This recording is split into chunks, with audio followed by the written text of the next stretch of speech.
Welcome to Worldview Matters, discussing controversial issues, discerning current events, defending biblical Christianity. No topic off limits. And now, here's your host, David Fiorazo. Friends and family in Christ, thank you so much for tuning in. You know, there are some topics that as a Bible-believing Christian, we would hope or we would wish that would get more exposure and that the media would, I don't want to say cover, but at least mention every now and then. And there's a problem, a massive problem in our country, and that is for child exploitation and sex trafficking. We're not going to get into a lot of the heaviest of that, but we are going to talk about some stats and ways that you can get involved and support people who are on this podcast. And I want to bring in our guest today. His name is Brad Hopp, and he's a member of Samaritan Ministries and also the founder of Teshua Tea Company, and that's 𝐶𝐶.com. We're going to ask him a little bit about that because a lot of us love coffee and tea. We have it every day. We might as well get it from the right places that can fund something that we believe in. So we can't wait to dive into this topic because we don't hear enough about it. Brad, thank you for your time today. Welcome to Worldview Matters, brother. Well, thank you for having me. I appreciate it. Okay, so you've been doing this for about 8 years, you said, before we got on the podcast. But let's go back. I think our audience would be really blessed and intrigued to hear your story, go back to your accident, and what brought you to what you're doing now, please. Yeah. So in 2017, actually, it would have been it was 1 month ago today, actually. Wow. Or just about. I had a tractor rollover. I live on a small acreage, and I had a classic Great American tractor, a 1950s Farmall, with the narrow front, and I had a loader on it, and we were cleaning up the yard, and I was driving down the shoulder of the road and was going to go down through the ditch, and I hit a little dip on the shoulder of the road, and it barrel rolled the tractor sideways down into the ditch, and the tractor landed on my pelvis. The rear wheel did, and I reached up and I found the axle blind. I know I had so many angels that day. It was amazing because I reached up, I found the axle blind. I couldn't see it. I'm laying underneath of it, and I push, and the whole thing just goes hop, and I crawled out from under it 5 or 6 feet away with a broken pelvis, and as soon as I got up from under it, I could hear the battery sparking while I was under it. I mean, oh my goodness. You don't process that at the time, but I could hear it. And so the battery started on fire and started the fuel on fire. And yeah, the fire got within about a foot of me. And fortunately, somebody was coming down the road towards me and saw the tractor go over, and they stopped and called 911. My son came over and kept the fire away from me. And I live in a small town, or outside of a small town, and our local fire department was already going to go do a controlled burn, so they were already sitting at the firehouse waiting and ready to go, and the EMTs were there, the ambulance crews were there, and stuff. So they were out there the ambulance and EMTs were probably there within 7 minutes ish. Wow. Wow, that is truly a miracle. That is really miraculous that someone saw it and then the EMTs got there. By the way, the EMTs described your survival as a miracle. So go ahead, Brad. Yeah. So one of the EMTs was my actual student. He was my driver's education instructor from when I was a kid, and 30 some years ago. And he actually goes to church with my mom, and he said to some people at church, he goes, "Brad shouldn't be here." He goes, he shouldn't be sitting here. He'd been on a lot of calls. He's been an EMT for a lot of years, and he's seen these farm accidents, and they don't usually end very well. And so yeah, he goes, "I don't know what they're doing at that church that Brad goes to, but he goes, whatever they're doing, we need to check it out, because he goes, he shouldn't be here." Yeah. So they were praying after you went to the hospital, but talk about your injuries and just really what happened. Now let's just rewind just a little bit. Brad is from Iowa, and he was doing some farming. He also delivered fire trucks, and you still on the side deliver fire trucks from what I understand. But when we talk about what you're now doing, it's astounding that you're able to still do all this, Brad. So talk about your injuries, and then what the heck did you do? That must have been an expensive surgery or surgeries. Go ahead and share that Yep. development. Yeah. Yeah. So anyway, my pelvis broke, and so it crushed the right side of my pelvis into the sacrum, which is the triangular bone at the bottom of your spine, and then it pulled the left side away, and then it broke it in front too, because your pelvis is like a pretzel; it'll never break in one spot. And so they took me to Sioux City. Sioux City couldn't do my surgery, and they took me down to Omaha, and I ended up with one of the top 2 surgeons in the nation for my type of surgery, and he put pins and screws and all that stuff, and I was supposed to be 3 months of no walking, 6 months of no working, and 6 weeks after my surgery, I walked out of my follow-up appointment, and 2 weeks later, I was dragging luggage across Chicago air and stuff. So it was amazing. It was about $150,000 in total, or it was going to be about $150,000 in total expense. Okay, so now the question. Did your insurance cover it? What did you have for insurance? How did that all work? Because I know you are now a member of Samaritan Ministry. So tell us about that. Yep. So we were part of Samaritan at the time, and Samaritan covered all but $300 at the time. Our share, it's gone up a little bit just because health costs have gone up. But at the time, our share was $300. So out of that, they helped us negotiate it down, and we got it down to like 75,000, I think. And out of that 75,000, our share was $300 that we had to cover. Wow. So for the average person who pays for expensive health insurance, I don't think they fully understand, and I might not even fully understand how this works. Can you walk us through that? Because when you hear health, insurance sharing, it's hard to understand, right? And there's so many good things about this that I was just reading some notes. I was reminded of this. Samaritan Ministries was founded in 1994, and there's no network restrictions. That's one big thing. Thanks, Jeff, for putting that up. You can go to the website, you guys. It's samaritanministries.org. So tell us how that works, Brad.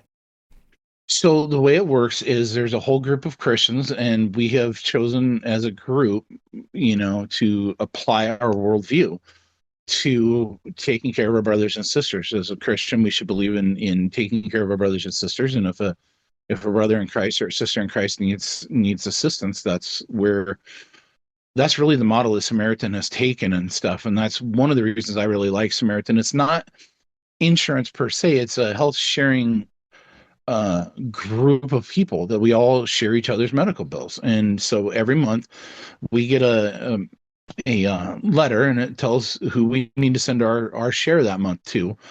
And so then we write our check or do it be electronic or whatever, send it to that person, and then they use that money to help cover their medical expense. And Samaritan checks up on it, make sure that money is going where it needs to go and stuff. So there's accountability and stuff. So okay, so you said yours is a couple $100. So does that mean is that your share that you would send to someone else instead of to Samaritan Ministries, like their office or anything? No. So two separate things. So our share that we would send to somebody else is, I think right now it's about $750 or $800 a month. Okay. But we're on the most expensive plan. We have, several kids still at home and stuff. And I wanted to make sure that if we ever had a catastrophic incident, that we were fully covered and stuff. So we're on the highest plan. But then at the time, we had to cover $300 out of the medical expenses per incident. So, so that's where that came in. Okay. So you go through this. Did you say in 6 months you were back up and around and walking and 6 weeks? Oh, it was supposed to be 3 months of no walking, 6 months of no working, and 6 weeks after the surgery, I walked out of my follow-up appointment. 6 weeks. Yeah. I mean, for someone that is, you had a broken pelvis. Mm-hmm. Wow. Yep. I mean, that is astounding, actually. So, there's answered prayer, right? Mm-hmm. Yep. So, what do you want to share anything else about the accident or about that process, the recovery, before we move on? Because I really want to talk about Teshua Tea as well. Yeah, it was just amazing to see how many different things all came together. And one of the things that I really like about Samaritan real quick is that when you send your payment to somebody, you a lot of times will write notes to each other and give them letters of encouragement and stuff. And that was a really big deal too. I mean, That's I have neat. a whole box of a whole stack of cards and letters from people and stuff. So that was neat. That is amazing. It really sounds fantastic. And I know people that are on that too. So, Brad, let's talk about the tea company now. When did this start, and whose idea was it, and what are the benefits of supporting Teshua Tea? So, my friend Andrew is a missionary in Asia, and he and the team were rescuing underage girls out of sex trafficking. And he had come to our church several times, and I was really enthralled by what he was doing and how his team was working and stuff. And I really saw the benefit that they were doing and the work that they were doing and the results that they were getting. And so he shared some pictures one day of some bracelets that the girls had made and that they had rescued.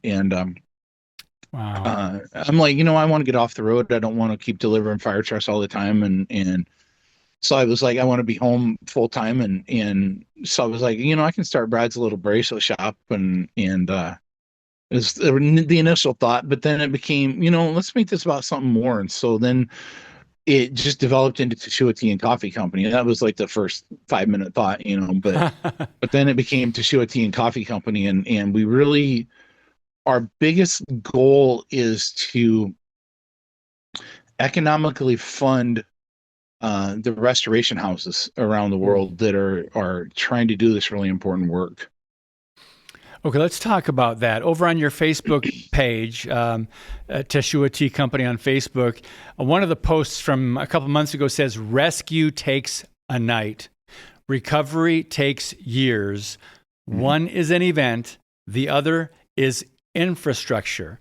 And that's what you're trying to do. And before you elaborate on that a little bit more, Brad, I want to just share a couple of the stats that I got just from your website. It says an estimated 1.5 million children are trafficked globally, yet fewer than 2,000 long-term residential recovery beds exist for minors.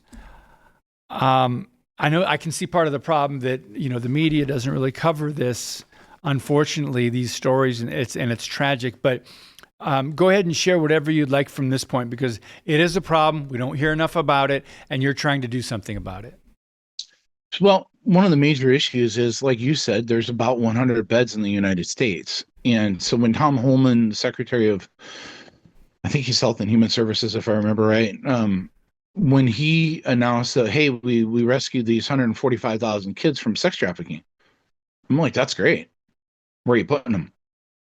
And I'm not trying to be cold. I'm not trying to be heartless. But the fact of the matter is, you have 145,000 kids fighting over 100 beds.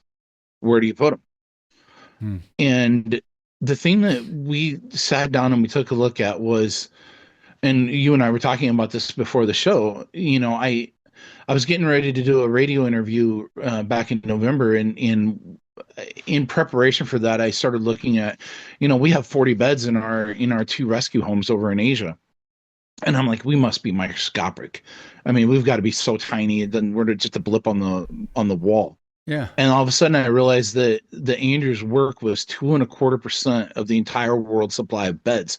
And I went, oh my golly, this is huge. This is a big problem. And then and I've been doing this a long time. I mean, we've been trying to economically empower Andrews Group and homes and stuff. And then I realized how massive the problem really is. And these restoration houses, they're oftentimes donor funded, but you have to constantly be in donor fundraising mode. You're constantly fundraising.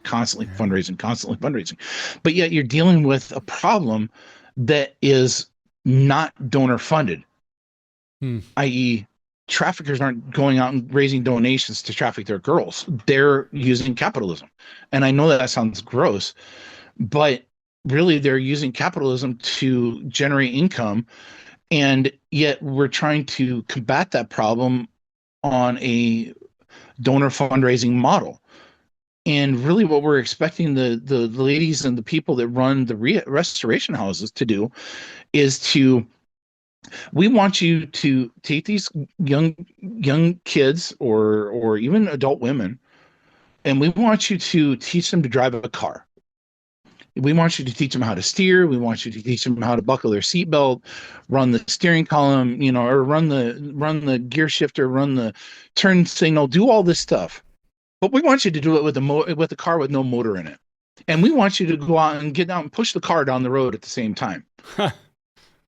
Because that's what they're having to do. They're having to raise funds, and I would equate that to pushing the car so that it goes someplace.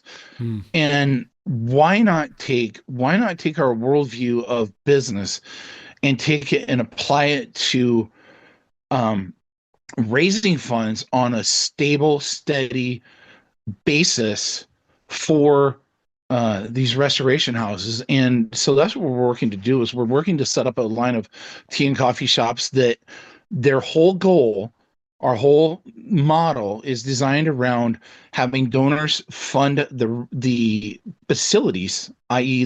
buy the coffee and tea shops for us. We run them, we operate them, we manage them, we control them, we do everything. And then 100% of our profits from that go into the restoration facilities. And really the economics of that works out like this.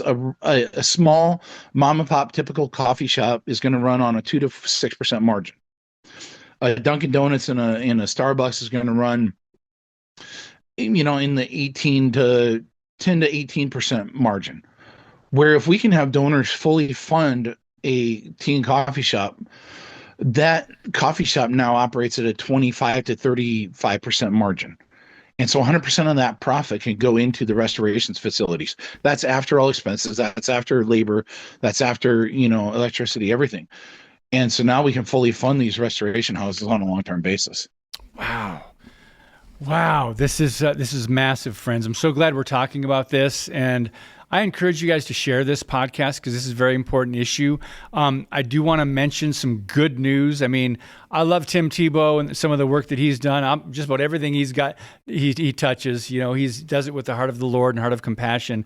But there's news recently that 145,000 missing children in the U.S. were found. And you're helping some of these victims, Brad Hopp. Exploitation of children has been an issue in the U.S. Tim Tebow recently testified before Congress. I think Senator Josh Hawley was bringing him in, and they shared a map. It showed how severe this matter is. Tim Tebow gave Congress a map of over 338,000 unique IP addresses that have traded or shared images of children being sexually abused in the past 6 months. And the mainstream media, pretty much, with the exception of a few, very few, ignore this problem. One more thing, and I'll let you respond, Brad. Reported 323,000 illegal immigrant children went missing under the Biden-Harris administration. So they came across the border unaccompanied, and yet they were allowed to be placed with smugglers, sex traffickers, people who got their hands on them. It's just tragic. But we've got our own problem, aside from the immigration problem in the U.S. with all these IP addresses that are feeding this demonic situation. So, Brad, go ahead and share a little bit more. So, one of the things is that you have this massive problem, and we need more restoration facilities, but again, it just comes down to funding. These facilities need our long-term care, because when we rescue, so Andrew, he and the team have rescued 63 girls total so far. 40 of them are still under our care, and the youngest of those girls that we've rescued is 11. So that means we are going to probably care for her for at least 7 years. That's a lot of money over time. And that's the thing that people need to understand, is this is not a one and done type situation where you get these kids rescued. A lot of times these children don't have a place to go back to. Or the home that they came out of was the home that got them trafficked in the first place. And there's a movie out If people have a chance to watch it, I would highly recommend it. It's called Grid Shock. And here's one of the biggest parts of the problem is we all think, especially here in Iowa, we think that doesn't happen here. What people don't realize is the Super Bowl is the #1 trafficking event in the United States. Yep. The Iowa State Fair is ranked as #2. Oh my The goodness. Iowa State Fair. Iowa. Mm-hmm. And here's the problem, and this is one of the things that they pointed out in the movie Grid Shock. In the movie, they talk about it. They're like, the reason it's able to be such an issue here in Iowa, and yet nobody talks about it, is because we're conservative. We think it doesn't happen here. It couldn't happen here. We're too conservative for that. And we're out in the cornfields. We're kind of isolated, and so it becomes a trafficker's dream come true. Jeez. Because nobody's looking over your shoulders. And it was amazing to me as I was watching this movie a couple weeks ago. It was really interesting, the varied backgrounds of the 3 young women that they interviewed. One of them came out of a troubled family. One of them came out of a really overly strict home, and she knew she was going to get into trouble for being late one night, and so she just on a whim, out of nowhere, just decided, hey, I'm going to run away. No forethought, no plan. And then the third girl was a straight A student, grew up in a good home, knew what right from wrong, went to college. And she goes, I went to college in Western Iowa, and I met this guy. We started dating, and he ended up becoming my trafficker and forced me into sex trafficking. And she goes, I was trafficked into the multi-million-dollar houses. Well, then after the showing, the young lady that's the executive director of one of the local restoration houses here in Sioux City, she says to me, she goes, that's Morningside College she's talking about, right?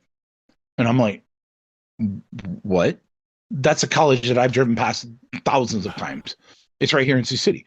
Wow. It's a private Methodist college and stuff. And then she goes, yeah, and the $1 million houses she's talking about are 𝐬𝐫𝐫𝐠𝐞𝐿. Say that again? It's 𝐬𝐫𝐫𝐠𝐞𝐿, Iowa, which is the Iowa Great Lakes. It's if you're from Iowa, it's like up at the northern border of Iowa, and it's this really beautiful, pristine lake, and there's all these multi-million-dollar houses around it and stuff, and it's become the tourist spot. Well, okay, that's where this girl was being trafficked into. Wow. And it's right here. Wow. Well, let's talk about this mentality for a minute. We've got 5 minutes left, Brad. Wherever there's electricity, wherever you can plug in a computer, or wherever you can have an iPhone, it doesn't have to be Chicago, LA, San Francisco, New York, Atlanta. These we're talking about Midwest, anywhere. So that's why this problem is so pervasive. I was reading those stats we showed about the IP addresses. They're all around the country. But here's another stat. Just to raise awareness, to be reminded, this problem is out there, friends. 40.3 million people are trapped in modern-day slavery, according to the International Labor Organization. And to help girls and women who have been rescued from trafficking in Asia, this is one of the main reasons you started Teshua Tea Company. I'm sure you were maybe surprised to learn not too far into your work that it's a major problem right here in America too, right? Right. Well, and one of the biggest issues, and part of the reason that we focus on tea and coffee, is if you were to look at the coffee belt and the tea belt around the world, it really goes from the Tropic of Capricorn to the Tropic of Cancer, and that belt is a major hub for sex trafficking victims, because a lot of times you're dealing with impoverished villages that don't have economic stability, where they're in fantastic coffee and tea growing regions, where if we can come in and I grew up on a dairy farm in Iowa. And so I tend to think agriculture, I tend to think, salt of the earth type thinking. And so we looked at it and we said, what if we could bring economic empowerment by teaching these people to have more agriculture, have, coffee and tea farms, and bring them the coffee and tea plants, and bring the processing knowledge, and bring these things to them. And then what we can do is we can stem some of the tide. We're not going to completely solve the problem, and I know that, But we can stem some of the tide by bringing economic empowerment to these really impoverished villages. Like one of the missionaries that we work with, his village's per capita income when he started getting them to grow coffee, it was $200 a year per capita. Wow. By getting them to grow coffee, they were able to triple the town's annual income. And then he just took up another 28,000 coffee plants that just started producing here a couple of years ago. And so, that's probably quadrupled or more by now. And so when you bring that kind of empowerment to a village, now those girls that would normally answer an ad for, hey, come down to this big city and be a model and do this and that and the other thing, now they don't need to because they have economic empowerment right there in their village. And so really it's a multifaceted approach. And I think that that's really the way we really need to deal with this is let's bring economic empowerment to these villages. Then let's turn around and use a business to generate income that we can then turn around and fund long-term restoration facilities to help the ones that we didn't get to quick enough. And we can help them recover on a long-term basis. And we can bring the hope of Jesus Christ to them. We can bring, work skills and crafts to them. We can give them everything that they need that a normal family would give them to stand on their own so that when they leave our care, they don't have to ever be a victim again. And that's what we're talking about too, is one of the bottom lines, so they don't go back to any kind of a life. It says, women and girls who are fortunate to stay at Teshua House typically stay from 8 to 10 years. They're taught skills after they're rescued. They're taught skills they need to provide for themselves. 100% of Teshua Tea's profits after expenses go to saving trafficked women. 100%. And you've currently, it says you've got 41 individuals right now that you're housing at the current location and helping with their immediate needs: clothes, toiletries, food, medication. Brad, this is important work. This is God's work. We thank you for your heart and what you're doing and what He led you to, and then for your obedience to say, yes, God, yes, I'm going to do something about this. So praise God. Friends, it's Teshua, TESHUAHT.com. Brother, thank you so much. God bless you and your work, and may it expand and grow, and may you just get more help doing this. Thank you. Thank you so much. I appreciate it. You're most welcome. Friends, share this podcast, please. And we thank you also for praying for Brad and for those who are trying to make a difference here. God bless you. And as always, keep speaking the truth about things that matter.